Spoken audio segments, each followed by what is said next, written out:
जय हिंद बच्चों मैं अजय कुमार वाराणसी उत्तर प्रदेश से आपके अपने चैनल नव शिक्षण पे स्वागत करता हूँ। बच्चों पिछले वीडियो में मैंने दो होमवर्क दिए थे, क्वेश्चन नंबर 13 और 14। तो आइए इनको जानते हुए कुछ नए प्रश्नों को देखें जो आपके अटल आवासीय विद्यालय प्रवेश परीक्षा तथा जो बच्चे नवोदय विद्यालय या विद्याज्ञान के अगले वर्ष की तैयारी कर रहे हैं 2025 के लिए, उनके लिए काफ़ी बच्चों ये इम्पॉर्टेंट है। ठीक है, तो ऐसे ही प्रश्न आते हैं इन सभी परीक्षाओं में। तो पहला प्रश्न आपके सामने दिख रहा है, निम्नलिखित में से कौन सी संख्या 4 से विभाजित होगी। ध्यान रखिएगा कि इस टॉपिक को मैंने विधिवत समझाकर बताया हुआ है, तो आपको अटल आवासीय playlist, Navodaya Vidyalaya playlist, विद्याज्ञान playlist, आप जितनी प्लेलिस्ट हैं उससे देखिए, आपको चीज़ें पूरी बच्चों समझ में आ जाएंगी। जैसा मैं बताता हूँ कि मैं एक सरकारी अध्यापक हूँ और आपको यहाँ पे बच्चों सब कुछ फ्री, एक एक चीज़ अच्छे से पढ़ा रहा हूँ। ठीक है, तो आइए इसको समझें। क्वेश्चन नंबर 13 आपके सामने, वह कौन सी निम्नलिखित में से कौन सी संख्या 4 से विभाजित होगी। देखिए इसका नियम मैंने बताया हुआ है कि 4 से विभाजित वही संख्याएं होंगी जिसके आखिरी के दो अंक 4 से विभाजित हों। ठीक है, या तो वो डबल जीरो हो, दो बार आखिरी में जीरो हो, तो आप देखते ही बता देंगे हाँ भाई, जैसे 14900 हो तो कुछ नहीं करना, यही संख्या होगी, आखिरी में दो जीरो है। ठीक है, तो इसमें हम देखते हैं कि केवल 68 जो है वो 4 से कट रहा है, भाग हो रहा है, बाकी कोई भी संख्याएं कट नहीं रही हैं। ऐसे ही बच्चों देखिए आप कर सकते थे कि ये विषम संख्या, ये विषम संख्या, ये विषम संख्या, 4 के पहाड़े में कभी भी विषम संख्या आएगी नहीं, हमेशा सम संख्या आएगी। उस आधार पे भी कर सकते थे। अगर कोई और मान लीजिए यहाँ से 14566 होता, ठीक है, तब ये डिवाइड ही नहीं हो पाता, क्योंकि 66 डिवाइड नहीं होगा, तो चेक भी करना होगा। यहाँ पर हमारा ऑप्शन ऐसा था कि हमने तुरंत इसको पहचान लिया कि नहीं भाई ए ही होगा। ठीक है, तो इसको भाग करके ही आप देखेंगे, इसका ऑप्शन नंबर ए बच्चों सही है। क्वेश्चन नंबर 14 है, समान योगफल तथा गुणनफल वाली 3 लगातार प्राकृतिक संख्याएं हैं। ठीक है, तो देखिए ये सब सिंपल होते हैं, ध्यान दीजिएगा। जो लगातार संख्याएं हैं वो हैं बच्चों आपकी 1, 2 और 3। आप इनको आपस में जोड़ लीजिए, 1 + 2 + 3 कितना आएगा 6। वैसे ही गुणनफल कर लीजिए आपस में, कितना आएगा 6। तो आंसर आपका ए है बच्चों। ठीक है, अब ये देखिए दो संख्याओं का योग इतना है, यदि ये एक संख्या ये है तो दूसरी संख्या क्या होगी। ठीक है, तो दो संख्याओं का योग है अब देखिए सिंपल है, ये दो संख्याओं का योग 8 है। ठीक है, अब दे दिया एक संख्या मान लीजिए ये वाली है, ठीक है, दूसरी संख्या क्या होगी, मतलब ये वाली संख्या क्या होगी। तो आप कैसे आएगा, आप सोचिए बस 3 कैसे आएगा भाई, 5 को इसमें ले जाके घटा देंगे तो आ जाएगा ना। यही चीज़ यहाँ पर आपको करना है। ठीक है, 11009 में आप 999 को घटा देंगे तो आपका 1010 आंसर बच्चों आ जाएगा। तो ऑप्शन नंबर डी बच्चों इसका आपका 15 का बी 15 का बी 1010 सही है।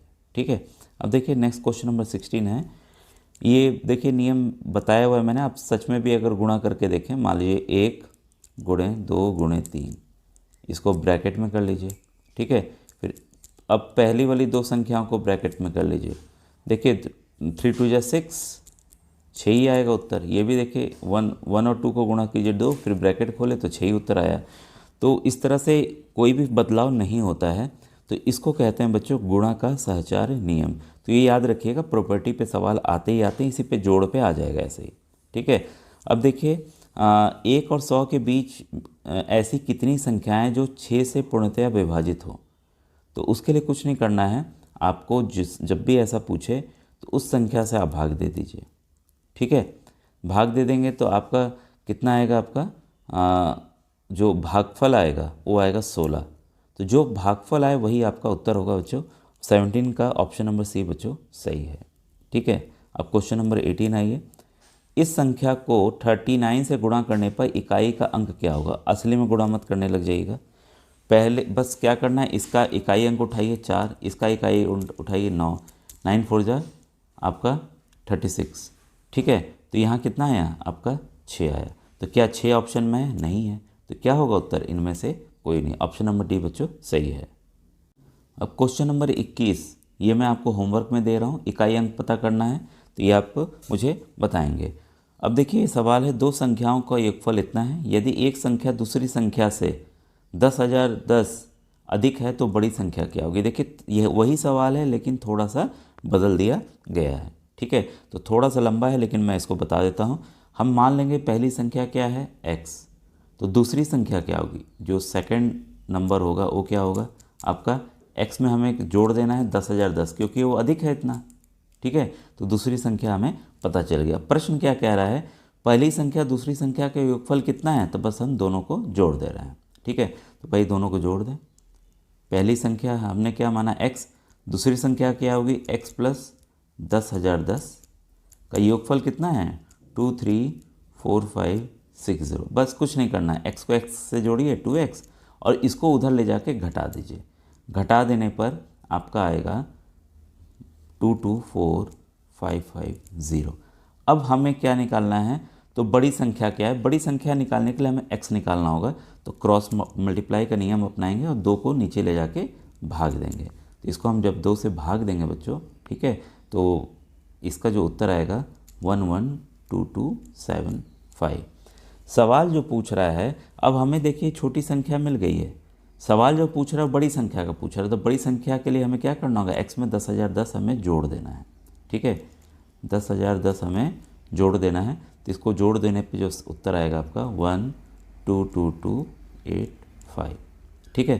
तो ये ऑप्शन नंबर बच्चों इसका बी सही है। मुझे उम्मीद है ये आपको सवाल अच्छे से समझ में आ गया होगा। ऐसे ही बच्चों सवाल देखिए आएंगे। इसके बाद है क्वेश्चन नंबर 23।